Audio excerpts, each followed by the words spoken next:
Hello everyone, welcome to my channel. I am Jaya Prakash. तो आज हम आपके सामने जो लेकर आए हैं वो है लोकगीत पाठ के प्रश्न उत्तर।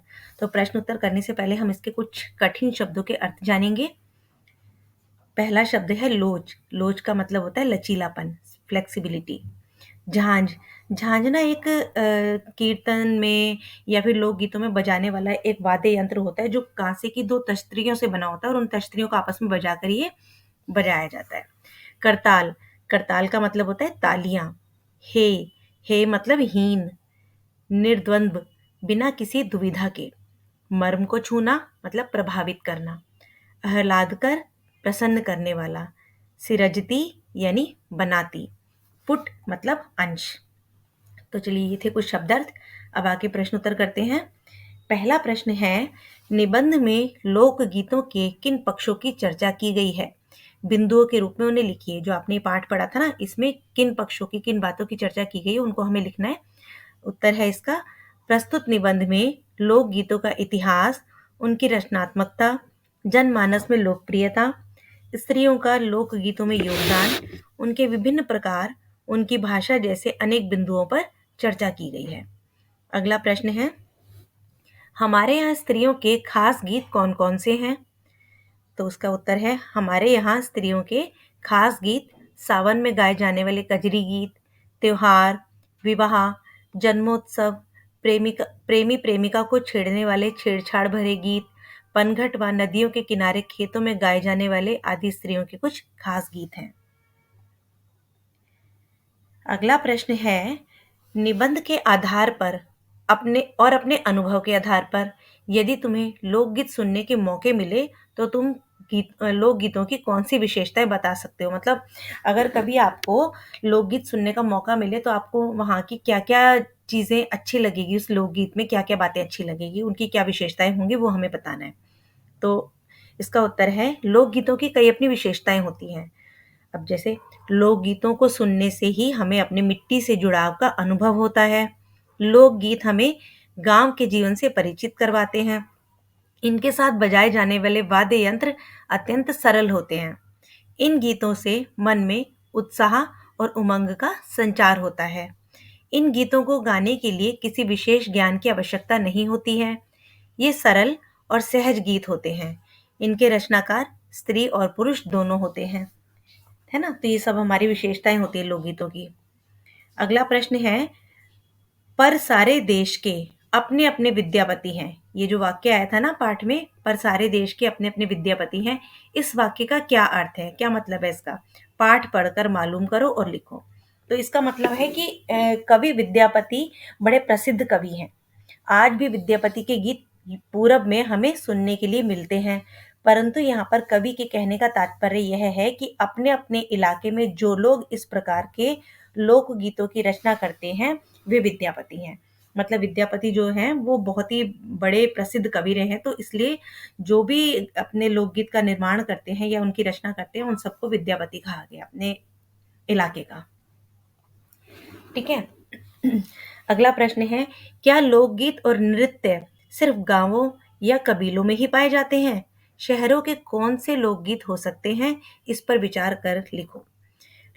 इसका उत्तर है, लोकगीत लोक नृत्य गांवों या कबीलों में ही प्रसिद्ध है, क्योंकि शहरी जीवन अति व्यस्त होता है।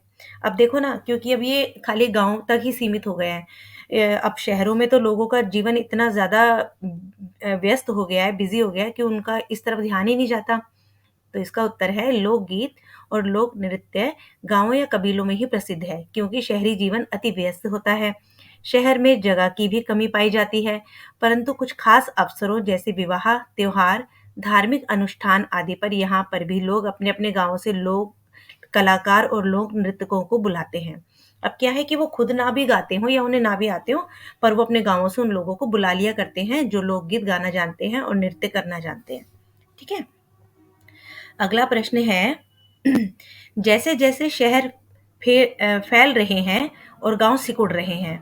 इसका क्या मतलब है? जैसे जैसे शहर फैल रहे हैं, मतलब अब लोग गांव से शहरों में आके बसने लगे तो शहर तो बसता जा रहा है और गांव कम होते जा रहे हैं।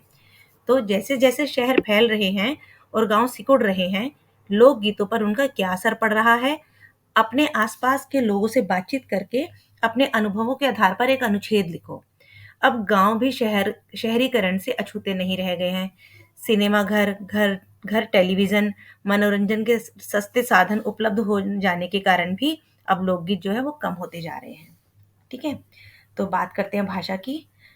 प्रश्न है, लोक शब्द में कुछ जोड़कर जितने शब्द तुम्हें सूझे उनकी सूची बनाओ।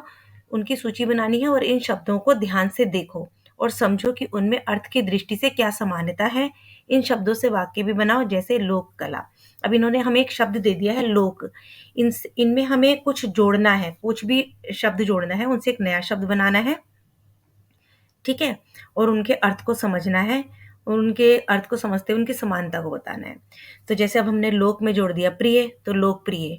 लोकप्रिय से क्या, इससे हमने एक जैसे वाक्य बनाया, मुंबई सिनेमा जगत से जुड़ी हस्तियों के लिए लोकप्रिय है। लोक मंच, लोक के साथ हमने मंच जोड़ दिया।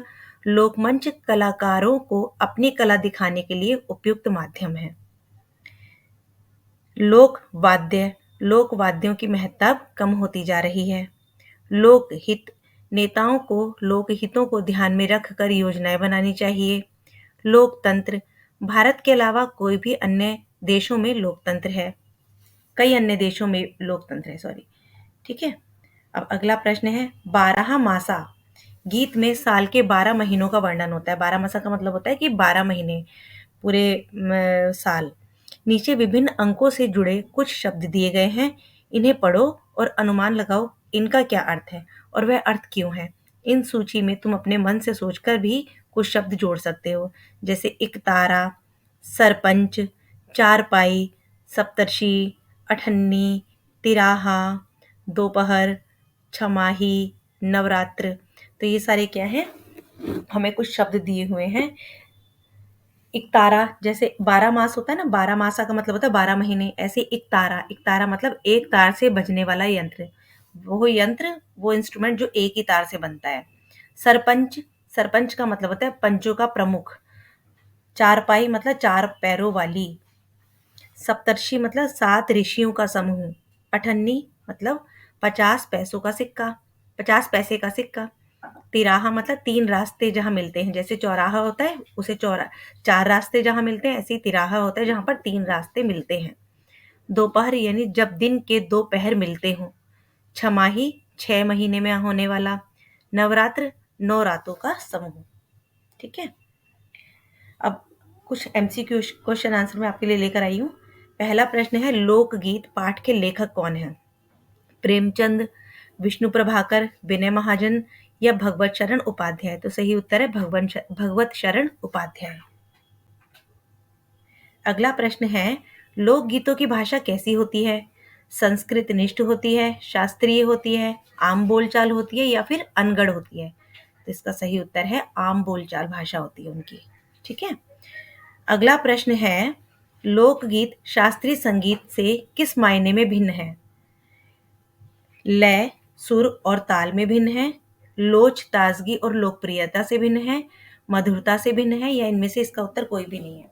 तो इसका सही उत्तर है लोच, ताजगी और लोकप्रियता से भिन्न है। अगला प्रश्न है, लोक गीतों की रचना में किसका विशेष योगदान है? बच्चों का विशेष योगदान है, स्त्रियों का, पुरुषों का, या इनमें से कोई भी आंसर सही नहीं है? तो सही उत्तर है स्त्रियों का। हमने पाठ में पढ़ा था ना कि लोकगीतों की रचना में ज्यादा अधिक विशेष योगदान स्त्रियों का है। अच्छा, अगला प्रश्न है, इनमें से कौन बंगाल का लोकगीत है? कौन सा बंगाल का लोकगीत है? मतलब कजरी है, बाउल है, पूर्वी है या सावन है? तो इसका सही उत्तर है बाउल। अगला प्रश्न है, लोकगीत के लिए साधना की जरूरत क्यों नहीं पड़ती? अब ये था, हमने देखा था ना कि लोकगीत के लिए हमें ज्यादा अभ्यास की, ज्यादा साधना की जरूरत नहीं है। क्यों नहीं है? ये हमारे दैनिक जीवन में रचे बसे हैं, या ये बहुत आसान है, या ऊंचे स्तर पर इनकी पूछ नहीं है, या फिर इन्हें कोई भी गा सकता है? तो इसका सही उत्तर है ये हमारे दैनिक जीवन में रचे बसे हैं। अगला प्रश्न है, लोकगीत गीतों की रचना किसने की? शहर के लोगों ने, संगीतकारों ने, बड़े बड़े विद्वानों ने, या फिर गांव के लोगों ने? तो इसका सही उत्तर है गांव के लोगों ने इसकी रचना की। ठीक है, अगला प्रश्न है आदिवासियों का संगीत कैसा है? तो इसका सही उत्तर है आदिवासियों का सही संगीत ओजस्वी और सजीव है। अगला प्रश्न है आदिवासियों का जीवन कैसा है? नियमों में बंधा हुआ है, बंधन रहित है, कठिन है या उपयुक्त? सभी इसके ऑप्शंस विकल्प सही है। तो इसका सही आंसर है बंधन रहित है। आदिवासियों का जीवन बंधन रहित है। अगला प्रश्न है लोकगीत और नाच किसमें गाए जाते हैं? समूहों में, अकेले, विशेष वाद्य यंत्रों पर या इनमें से कोई नहीं? तो इसका सही उत्तर है समूह में, यानी ग्रुप में गाए जाते हैं, ग्रुप में नाचे जाते हैं। लोकगीतों का वास्तविक संबंध किससे है? शहरों से, कस्बों से, गांव व देहातों से या दूर दराज के प्रांतों से? तो इसका सही उत्तर है गांव व देहातों से। इनका जो वास्तविक संबंध है वो गांव व देहातों से है। सोहनी महिवाल कहाँ का लोकगीत है? बंगाल का, बिहार का, पंजाब का या फिर उत्तर प्रदेश का? तो इसका सही उत्तर है पंजाब का। सोहनी महिवाल पंजाब का लोकगीत है। अगला प्रश्न है बंगाल के प्रमुख लोकगीत कौन से हैं? चैता, कजरी, माहिया, बाउल और मतीथा सीत? तो इसका सही उत्तर है बाउल और मतीथा सीत। विदेशिया का प्रचार किस बोली में अधिकतर हुआ है? बुंदेलखंडी में, मैथिली में, छत्तीसगढ़ी या भोजपुरी में? तो विदेशिया का प्रचार भोजपुरी में हुआ है। विदेशिया गीत किस प्रकार के होते हैं? प्रेम के, वीर रस के, हंसी के या करुणा एवं विरह के? तो विदेशिया गीत किस प्रकार के होते हैं? करुणा एवं विरह के। जंगल की जातियों के गीत किस प्रकार गाए जाते हैं?